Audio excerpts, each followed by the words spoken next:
चाषी पाई मौसुमी अपेक्षारे नवरंगपुर जिलार चाषी कृषिभित्तिक पर्व रज आसिलाणी किंतु वर्षार देखा नाही। चिंतारे चाषी कूल। नवरंगपुर जिला एक बण जंगल पहाड़ पर्वत घेरा आदिवासी अध्युषित अंचल।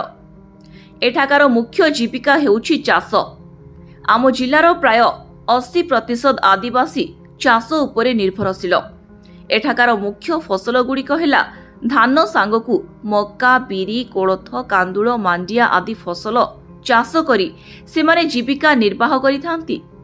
चलित वर्ष जमी प्रस्तुत करी मौसुमी को अपेक्षा करिछि चाषी। अणजलसेचित एही जिल्लारे कृषक माने साधारणतः खरीफ चाष पई वर्षा उपरे ही निर्भर करिथांती। पाणीपाग विभागर सूचना प्रकारे ओडिशा छुईलाणी मौसुमी, किंतु नवरंगपुर जिल्लारे मौसुमीर देखा मिलुनी।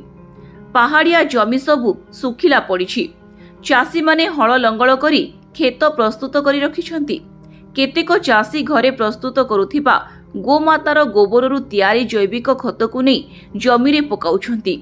विभिन्न किस्मर बिहन सांगकु रासायनिक सार, कीटनाशक सबु किणी घरे साइती रखिछंती चाषी भाई।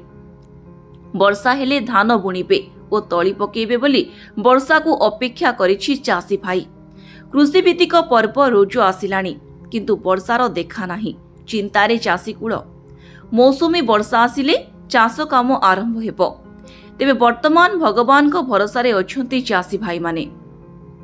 नवरंगपुर मिहिर शंकर पात्रंक रिपोर्ट, स्वास्तिक न्यूज।